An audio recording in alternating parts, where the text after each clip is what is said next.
So we are talking about right living, in case you didn't know. Here's what the scripture says about monks and nuns. They're not supposed to be reading marks on the limbs. That would be palm reading. No reading of marks on limbs, okay? Just remember that. You're not going to do that. No reading omens or signs. No interpreting celestial events, falling stars, comets. No interpreting of dreams. I would be in big trouble as a Jungian therapist if I couldn't interpret, but they can't interpret dreams. None of that. No reading marks on the body. No reading marks on cloth gnawed by mice. It's true. That's what it says. Offering fire oblations, oblations from a ladle, oblations of husk, rice powder, rice grains, ghee, and oil. Offering oblations from the mouth, offering blood sacrifices. None of that, people. We'll be doing no blood sacrifices. Making predictions based on the fingertips. Geomancy. You know what geomancy is? That's where you do like hills and things. It's also moves a little bit towards feng shui. No laying of demons in a cemetery. You don't want to be doing that. Placing spells on spirits. None of that. Reciting house protection charms. Snake charming. Now that would be very difficult in where I come from in the South, because we do have some religions that have snakes. Handling of snakes. Reciting house protection charms. Snakes. Prison lore, scorpion lore, rat lore, bird lore, crow lore, fortune telling based on visions. Giving protective charms, interpreting the calls of birds and animals. So I just wanted to share that with you because that's written in the scriptures. That's for Buddhist monks and nuns. That's just scraping the surface. Not listening to music, not dancing. Pretty tough. So we're called householders. We're householders. So we Norman, we don't have to do any of those. You can even do some blood sacrifice if you want. So, however, the things that you are not supposed to do is a lay follower should not engage in 5 types of business. Which 5? This is the Buddha's words. Which 5? Business in weapons. Okay, so you can't sell guns. Mark, you're out of business. Business in human beings. That would be slavery, prostitution. There's a problem. I mean, that opens up a can of worms, doesn't it? Business in human beings. I mean, how far does that go? Business in meat. You cannot work for Vaughn's behind the meat counter, kids. Okay? You can work at Vaughn's in the soup section, but no. You cannot work behind the meat thing. What do you do like if you work for Tyson's Foods in Arkansas? Frozen chicken. None of that. I probably. Do you think I'm going to get in trouble for this? I'm being like a little bit blasphemous, aren't I? You think? What do you think, Beverly? Am I being blasphemous? Yeah. Oh, okay. She thinks I am. Okay. Business in intoxicants. You can't own a bar. Sorry, Annabelle, no bar for you. Okay? And no business. And this one is difficult. No business in poison. I'm not so sure. Well, I mean, you can't have a poison store, I guess. So, I guess I did all of that. I do really want to be serious a little bit. I guess I would say how times have changed, So we have this idea of observing right speech and right texting, no Anthony Weiner, not right writing, and I'm sorry, I can't. I mean, I thought I was going to be under control today. I really did. I thought, never mind. And and then right action, as Jane quite wonderfully talked us through last week, and then right livelihood. I guess I wanted to say, reading this, I think that there's this idea that some people are what you would call the strict constructionalist. Our Constitution can't change, and I mean, I'm going to share a really really important word. I don't want to say I was thinking about the Pope flying back from Brazil, announcing that he said, well, maybe homosexuality isn't that bad.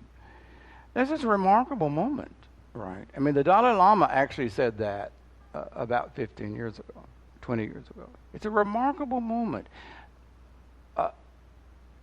Things evolve, and they also devolve. And it's kind of a mistake to think that everything is just evolving, because some things are falling apart. I think it's rather naive to just think that we're just grandly getting better and better. The evidence might be quite to the contrary. But it is true that something like right livelihood, as the generations move on, it gets harder and harder, I think, to really know. Okay, so is it true that if I got a job at Vaughn's, right, and I need a job, I really need a job, and so that means that I couldn't work for Vaughn's if they told me I had to work behind the meat counter? Is it true that I couldn't be a Buddhist if I were one of the soldiers who liberated the concentration camps in Germany in 1945? I couldn't be a Buddhist if I were a soldier. Is that true? If I lived in Alaska, where you just about have to eat meat. They don't grow rice in Alaska. If I lived in Alaska, and ate fish, does that mean I couldn't be a Buddhist? I mean, these are real questions. They're not answers. I'm not going to throw an answer at you at this moment. But I wanted to say two things. First of all, this word I wanted to give you that I bet nobody's heard is scruti. Who's heard of scruti? Scruti. The opposite, the other word is smrti. I don't know how to pronounce it exactly. Smrti, S-M-R-I-T-I, which actually is the Sanskrit word for mindfulness. So that's a very interesting little thing there. But scruti means the divine words. This is like in ancient India, this was the most important word. They believed that the Vedas were divinely inspired. They came directly from the source, right? They were it. And so then it was the revealed truth. So that's, if you want to talk about what is truth, right? The bottom line truth in ancient times, this is before logic, this is before really philosophy. The ancient truth, it's the revealed word, scruti. And so, wonder why all of the Buddhist scriptures begin with, thus have I heard. That's what Ananda said, thus have I heard. All of the scriptures, thus have I heard, scruti. We're supposed to believe that these are the divinely inspired words. They're coming right out of the Buddha's mouth and they're divine. So kids, no charming of no poison lore, scorpion lore, rat lore, bird lore, crow lore, because this is scruti. It's coming from the words. Okay, so you see, we get in some trouble here, don't we? So if you are, when I grew up in the South, and many of my friends were Southern Baptists. I wasn't. Many of my friends were Southern Baptists, and Southern Baptists kind of, one of the things, the word, Jonah swallowed the whale. There's no metaphor in that. He literally swallowed this whale. So that's scruti. I mean, so you have many Christians who believe, right, that the Bible it's from the word, from the mouth. You know, Moses, for instance, took the Ten Commandments from the voice of God, the burning bush. So Scruti, then Smirti would be the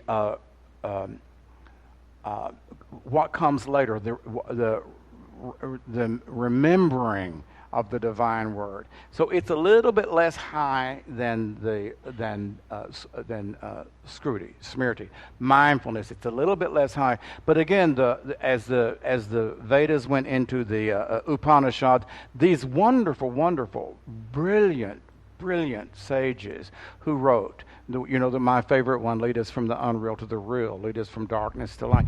Would be not the Skruti, but this would be Smriti. So what do we do now? So then as I said, you have your, if the Bible says that homosexuality is evil and you've got to throw rocks at them and kill them, that's the divine word. So what happens as we go along, we've really come to this place of some people no longer believe that because it has been written and reported that this came from the mouth of the Buddha, that it necessarily came from the mouth of the Buddha or from the mouth of God. And there are other ways of trying to come to what is the truth, what you believe is the truth, as opposed to something that you read, the Skruti, the Vedas, the Buddha, the Pali scriptures are basically the Skruti. To some extent, I think it's possible to say that the Mahayana scriptures are the Smriti, right? You're not the original, but they're still somewhat brilliant. So then you have as I said, you have your strict constructionists who say that you don't change this Constitution. So I guess what I'm wanting to say now, after setting all of that up, if you let go of the word is it, the word is law, if you let go of that, so, Beverly, you can't just say, okay, here's how I'm going to live my life. I'm going to, because it says this and this and this. And a lot of people do. I mean, really, many Theravadan monks absolutely live by the word. But if we move to this place of saying that the truth is utterly and only internal, what you know in your heart, if that's the truth, then you are somewhat called to make your own decisions, which is what in psychology we would call an adult, as opposed to a child, really, right? A child follows the rules, and that's good. And then in theory, an adult then is someone who maybe weighs two different points of view.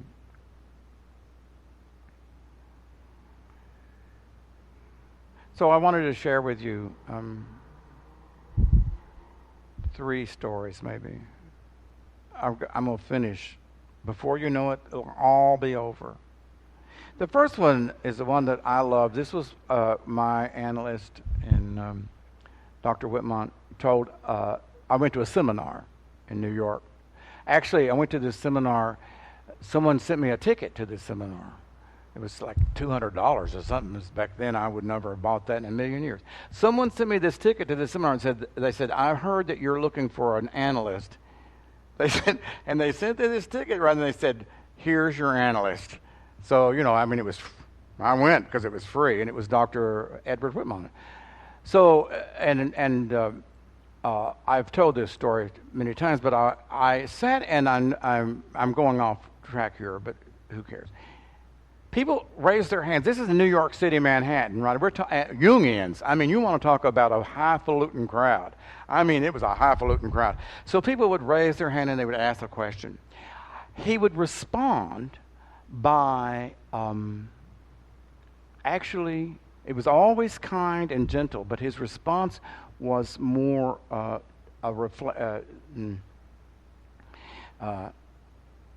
he was showing the person something about themselves. I'd never seen anyone do that in my life. I had never seen anyone do that.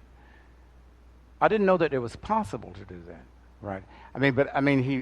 His response was more to a deeper part of the question.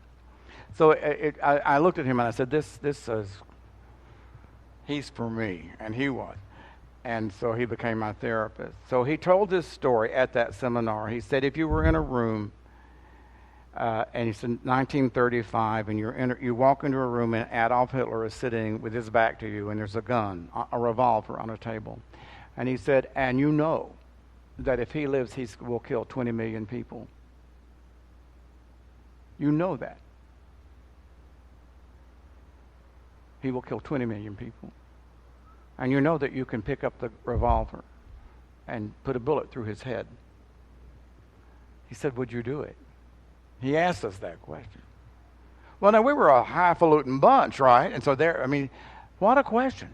And so then we got into karma and nonviolence and ahimsa, and, 4 or 5 people who said, well, I wouldn't do it because that's a violent act. Right? And so he was very kind, and really, of course, I think the majority of people said, I don't know what I would do. Few people said, I would just do it. Now, he was born in Austria, and he escaped just before. He lost almost every member of his family, right? All of his relatives he lost in Europe. He had very few relatives. I knew someone who was related to him. And he said to us, he said, life is not living in an ivory tower where you just abstractly think these things. Well, I would not do that. I would not work behind a meat counter, or I would not be a soldier, He said, life is not like that. He said, life is you have to always make choices. And he said, usually it's the lesser of two evils. It's not like, wouldn't it be great if life were about, well, this is good and that is bad, and I'll just go with good because that's Buddhist, or that's Christian, or that's Judaism, whatever. But if it's not that, if it's like gray and you have to make decisions, again, as I said, that's something of what I consider in psychological terms, that's a true grown-up. So that's the first story. And then the second story, I think I'm not going to tell the third story, because at this moment I don't remember what it is, which is the reason why I probably won't tell him. So one of the things that, one of the movies that affected me in my life, I think everybody's seen a movie that has, right? Haven't you seen one movie that maybe had more of an impact on you? I don't know. If you haven't, there's something wrong with you, Raul. So with Sophie's Choice, I must say that movie, it just, well, for one thing, it tore me apart. And you remember, does everyone remember it? Some of you are too young. I think that there's a crime about being young. Never mind. So Sophie's Choice, she's, the Nazis have taken over. I think this is Poland, I believe, Warsaw, I'm not sure. And her father's a professor in the university, and she has 2 children, a little boy and a little girl, about the same age, I think, say like 8 and 6. And they're rounded up, and they're at the train station.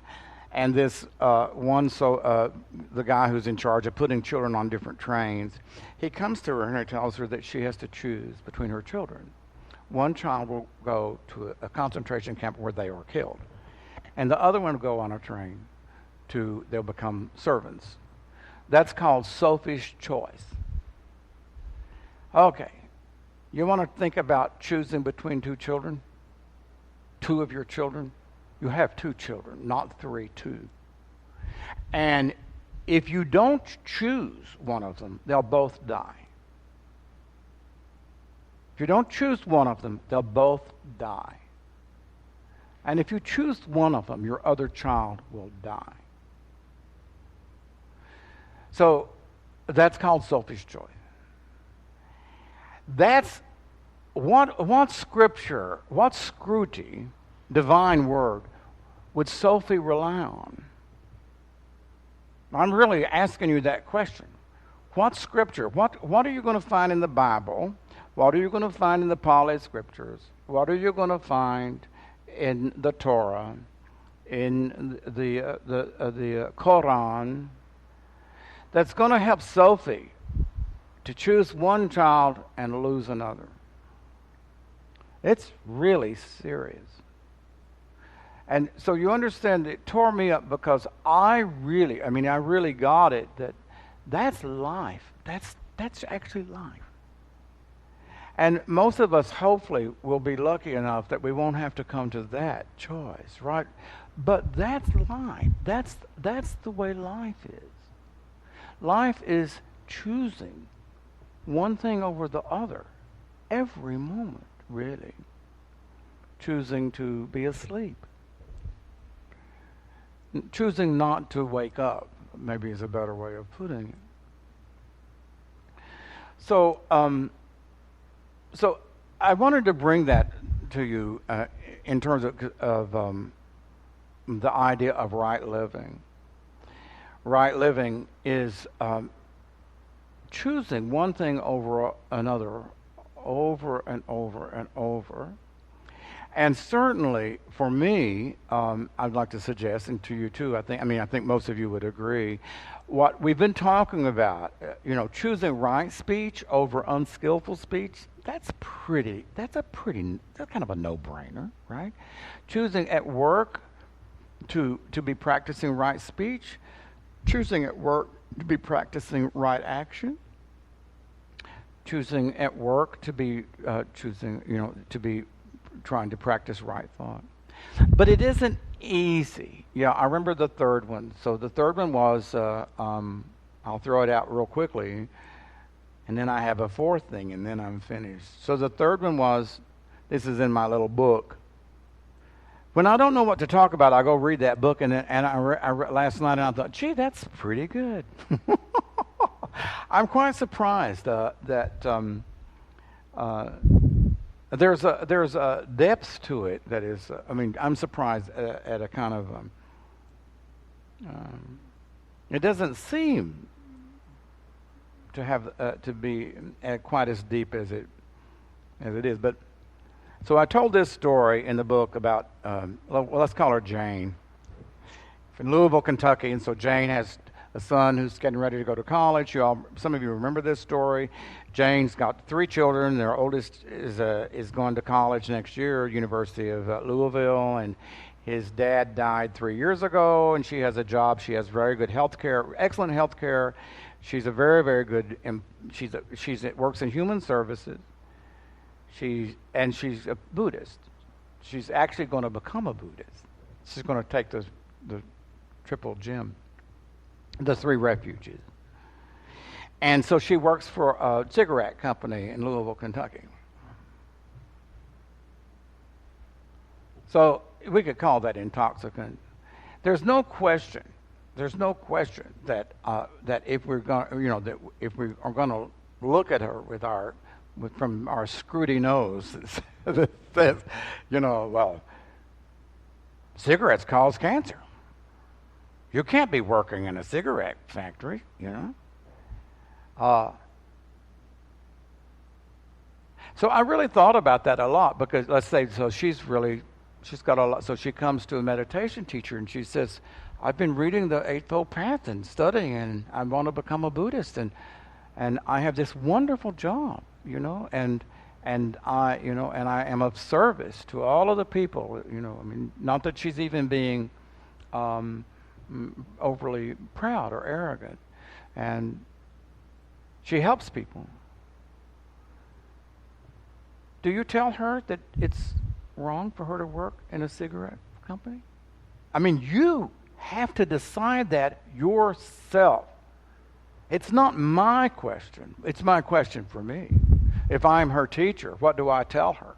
If you're her teacher or her friend, what do you tell her? It's Sophie's choice. She could quit, lose all of her health care. Her son, can go to Podunk State. as opposed to the University of Louisville. I don't have a um, I don't have a suggestion. I think the only suggestion that I have is that right living is is quite fascinating. It's your question. It's not a teacher's question. It's not a teacher's right to tell you what it is. It's your practice. Are you being the best person you can be in whatever the your profession is? You can you be a policeman with a gun, or a policewoman with a gun? So then you're stopping someone who's speeding, and can you be impeccable in your practice, as opposed to being arrogant and unkind? These are questions that are all right on at Right Living, and they're very important. So I'm going to close with I did this at I sang this song at I wrote this song. It's really this. These are wonderful lyrics. Mark is going to love them. He loved it when I did them. So you'll understand, of course, why I do it. So I may stumble. So this is like, I wrote this song because I needed a funny song. I was doing a show in New York, and all of my songs were sad. I never could understand why my songs were sad. So I needed a funny song, and so I kept waiting and waiting for an inspiration. It never came, and so then I was having breakfast one morning downstairs in a little coffee shop, and the newspaper, the New York Times said, Indira Gandhi assassinated. Well, that got my attention. I liked Indira Gandhi. So I went home and wrote this funny song about Indira Gandhi. So I'm going to read you the lyrics, and then I think it'll be quite apparent.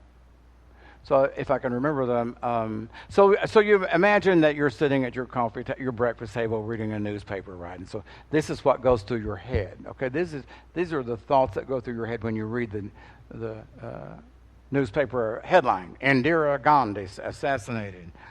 And so then you say to yourself, they got Indira yesterday morning.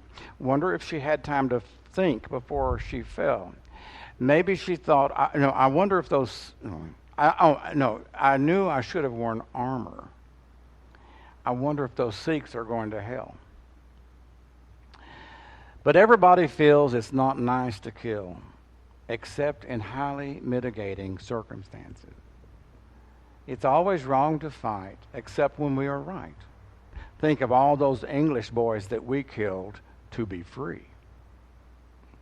The USA just made an announcement to free Kabul, we've got to burn it down.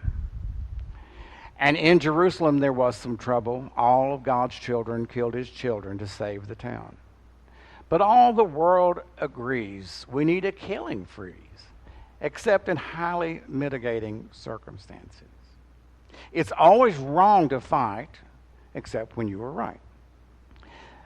The USA, we saved the USA by murdering the South.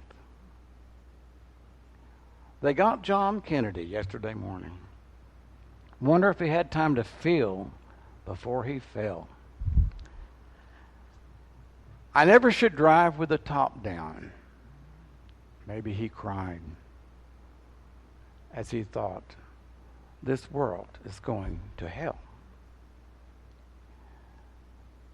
Now, and the song is very funny, right, with the music. But the words are not funny at all.